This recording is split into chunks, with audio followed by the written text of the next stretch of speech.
Oto Nissan Leaf, nowy, bo o poprzedniej generacji pisałam w moim blogu jest pięknie 5 lat temu. Kiedy ten czas zleciał? Ale do rzeczy. Dziś opowiadam o nowym Nissanie Leaf, a dokładniej odpowiadam na Wasze pytania. Zapraszam!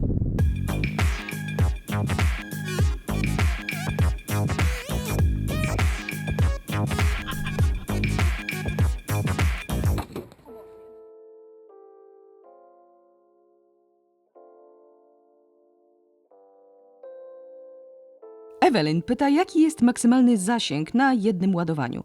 Nissan obiecuje 270 km zasięgu w cyklu mieszanym i prawie 400 w cyklu miejskim.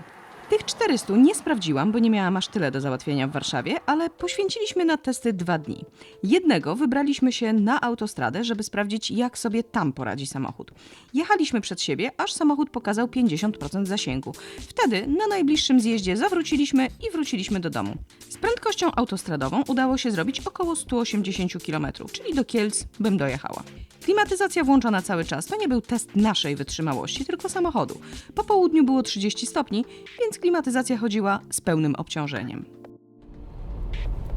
Innego dnia wybrałam się z mamą w kilka miejsc. Najpierw musiałam po nią pojechać pod Warszawę 25 km w jedną stronę. Wróciłyśmy do tej Warszawy, pokręciłyśmy się tu i tam, odwiozłam mamę do domu. Potem tego samego dnia do znajomych na drugi koniec Warszawy, we czwórkę na nocny market, z niego do nich, a potem do nas do domu. Kiedy wróciliśmy, samochód pokazywał jeszcze jakieś 50 km zasięgu, a to było już po zrobieniu 200 tego dnia. A co z ładowaniem? Ewelyn pyta też, czy są zapasowe baterie. To tak nie działa. Pod spodem samochodu są akumulatory, które przechowują energię napędzającą samochód. Miałam 4 z fizyki tylko raz w życiu, więc nie będę opowiadać o aspektach technicznych, ale samochód tankuje się, włączając go do takiego ładowania. Można to zrobić na 3 sposoby. Po pierwsze w domu ze zwykłego gniazdka. To najmniej wydajna metoda, bo całkowite naładowanie samochodu zajmie 22 godziny. Tak, brzmi jak wieczność, ale jeśli codziennie robisz jakieś 100 km po mieście, a tyle zwykle się robi już z wożeniem dzieci do szkoły i zakupami po drodze, to kilkugodzinne ładowanie przez noc załatwia sprawę. A potem w weekend wpinasz samochód na dłużej i ładujesz go do pełna. Druga metoda ładowania, szybsza, to ładowarka naścienna, czyli wallbox. Wymaga podłączenia tzw. siły. Wtedy moc ładowania jest większa, a cały proces trwa 7,5 godziny. Taką ładowarkę można zamówić u Nissana, kupując samochód. Trzecia, najszybsza metoda to szybka ładowarka. Tutaj wystarczy 40 do 60 minut, żeby w pełni naładować samochód. Niestety, takich szybkich ładowarek jest w tej chwili w Polsce niewiele. W Warszawie jest ich dosłownie kilka. Jak szukać takich ładowarek? Kupując Leafa, dostajesz przedpłaconą kartę do sieci Greenway. Nie tej od barów sałatkowych, tylko tej od ładowarek do elektryków właśnie. Na ich stronie internetowej można znaleźć listę ładowarek z podziałem na rodzaje. Aha, strona internetowa Greenway Polska jest całkowicie nieprzystosowana do obsługi na urządzeniu mobilnym, a jeśli szukam w drodze ładowarki, to raczej z telefonu, a nie z laptopa. Kolejne pytanie, jakie zadała Ewelyn, to pojemność bagażnika. To jest wersja Tecna, najwyższa dostępna, wyposażona między innymi w lepszy system audio. Dlatego pojemność bagażnika to 385 litrów, bo jest tutaj subwoofer. Oddałabym go za te dodatkowe kilkanaście litrów pojemności, ale to dlatego, że rzadko słucham radia, a na pewno nie odróżnię wariantów nagłośnienia. Ale to też nie tak, jak pisała Marta, że włączenie radia powoduje w Leafie spadek zasięgu. To bajka specjalistów z forum dyskusyjnego dla Sebiksów. Nic takiego nie ma miejsca.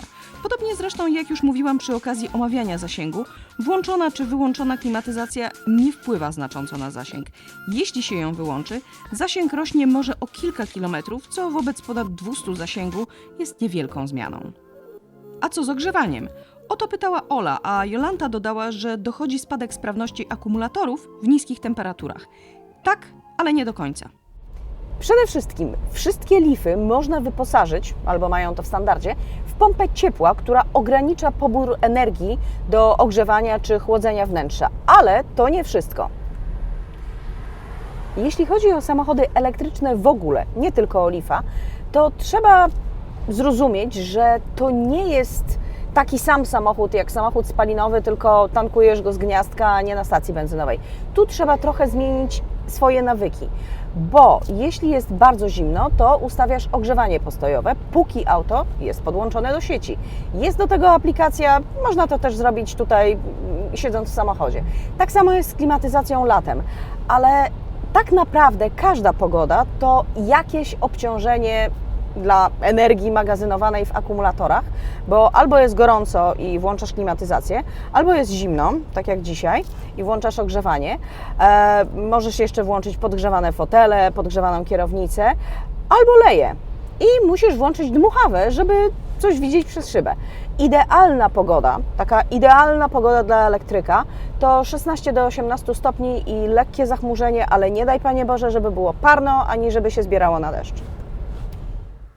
Na razie nie opowiedziałam jeszcze o tym, jak wygląda miejsce za kierownicą, a o to pytały i Evelyn, i Patrycja.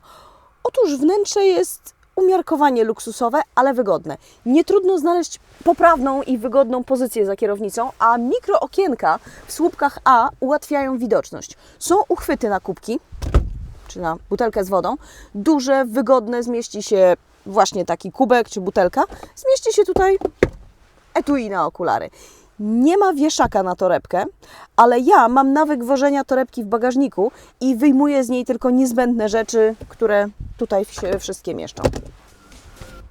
Jak chodzi o prowadzenie, jest jedna zasadnicza różnica w stosunku do spalinowych samochodów z przekładnią automatyczną. To odzyskiwanie energii przy hamowaniu, tak zwana rekuperacja. W różnych samochodach elektrycznych jest to różnie rozwiązane. Tutaj mamy tak zwany e-pedał. Spalinowy samochód w trybie drive porusza się do przodu, dopóki nie naciśniemy hamulca. Tutaj e-pedał sprawia, że kiedy tylko zdejmę nogę z gazu, auto zaczyna hamować. To pozwala odzyskać energię, no i mniej trzeba ruszać nogą. Jak dla mnie to rzeczywiście ciekawe udogodnienie, ale trzeba się do niego przyzwyczaić. Albo możesz to wyłączyć.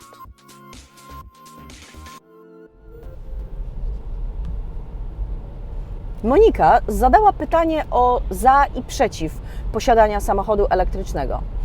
Uczciwie mówiąc, żeby mieć samochód elektryczny, szczególnie w Polsce, trzeba być gotową na poświęcenia. Jak mówiłam, szybkich gniazdek ładowania jest tyle, co kot napłakał, a samochód jest znacząco droższy niż porównywalny wymiarami model z konwencjonalnym napędem. Wyjazd do innego miasta, nad morze jest w zasadzie poza dyskusją, o ile nie masz na miejscu 24 godzin na ładowanie przy gniazdku elektrycznym. Ale do jazdy po mieście Leaf jest fantastyczny. Cichutki, wiadomo, zwinny, pakowny. 4 osoby mogą nim podróżować w komforcie. Są ISOFIXy, więc można wozić dzieciaki.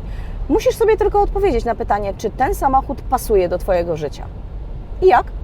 Daj mi znać w komentarzu. Oceń moje wideo.